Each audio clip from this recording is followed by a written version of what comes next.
से यहाँ पर मैं आपको ना थोड़ी-सी ट्रेज़र फंड की कैलकुलेशन बता देता हूँ आपके अकाउंट्स के हवाले से, ठीक है? आप लोग जो अभी डिपॉज़िट कर रहे हो ना, तो आप किस हिसाब से इसको मैनेज करोगे, क्या करोगे? फॉर एग्ज़ाम्पल आपकी $2000 की जो है ना वो एनएफटी आपके पास है और आप डिपॉज़िट कर रहे हो यहाँ पे कितना $50 का, ठीक है? तो ये चीज़ ज़हन में रखिएगा $2000 की आपकी एनएफटी है, उसका आपको आना है डेली का 1%, ठीक है? यानी कि $20 डेली के आने हैं।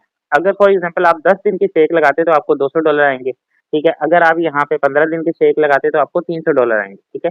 ये अभी की सिचुएशन है क्योंकि ज़ाहिर है प्री सेल जो है ना वो अभी आपकी जो चल रही है, अभी आपको टोकन मिल रहा है $0.004 के हिसाब से। अब फॉर एग्ज़ाम्पल आपने 10 दिन की स्टेक लगाई, आपको $200 आ गए, ठीक है?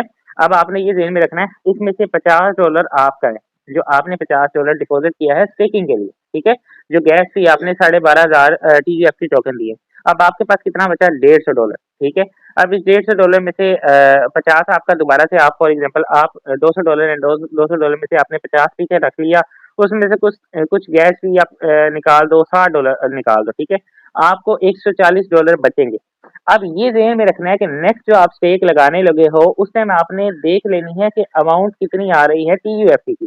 फॉर एग्ज़ाम्पल अगर टीयूएफटी की प्राइस बढ़ जाती है, जिस तरह अभी मैं आपको यहाँ पे प्री सेल दिखा देता हूँ, अभी प्री सेल यहाँ पे बंद है, ठीक है? तो अभी जो इसकी पहली प्राइस थी अगर यहाँ पर इन्होंने शो की हो, पहली प्राइस इसकी थी $0.004, ठीक है? और उसके बाद दूसरी प्राइस थी $0.008, ठीक है?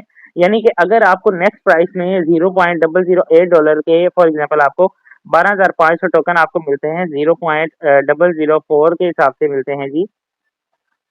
ये 0.004 के हिसाब से आपको $50 मिल रहे हैं, ठीक है? और अगर 0.008 होते हैं तो ये $100 के हो जाते हैं, ठीक है? यानी कि फ्री ज़ोन की सबसे छोटी स्टेक के लिए आपको $100 भी आगे जाके दरकार हो सकते हैं, ठीक है? तो ये चीज़ भी आपने देखनी है। अभी जो करंट आप जिन लोगों ने स्टेक लगाई है 0.004 के हिसाब से, ठीक है? तो आपके यहाँ पे जो है ना $50 आपके कट रहे हैं, ठीक है? तो आपने ये चीज़ ज़हन में रखनी है, अगर आप $2000 वाली एनएफटी की स्टेक लगा रहे हो 10 दिन की तो आपको $200 आ रहे हैं।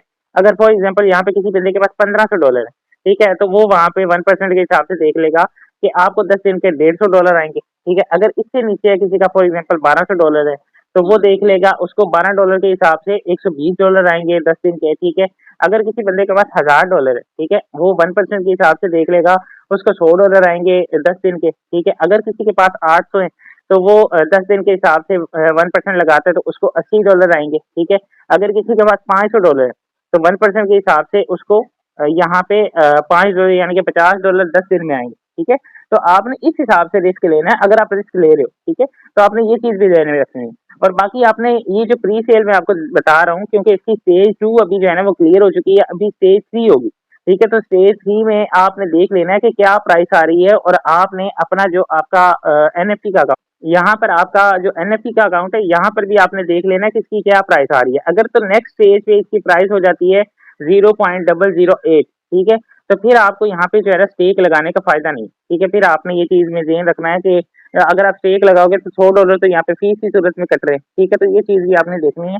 उसके बाद आपने अपनी अमाउंट छोड़नी है। फॉर एग्ज़ाम्पल आप यहाँ पे देखते हो जी $100 हो गया, तो सिंपल इज़ दैट कि आप अपनी जितनी भी आपके पास अमाउंट आई है, जितनी भी आपके पास अर्निंग हुई है, आप सीधा-सीधा उस अर्निंग का विथड्रॉ लगा लो, ठीक है? आप फिर स्टेक के लिए अमाउंट ना छोड़ो, आप उसका विथड्रॉ लगा लो, वो आपके लिए सूटेबल है। तो इस हिसाब से आपने प्लानिंग करके चलना है।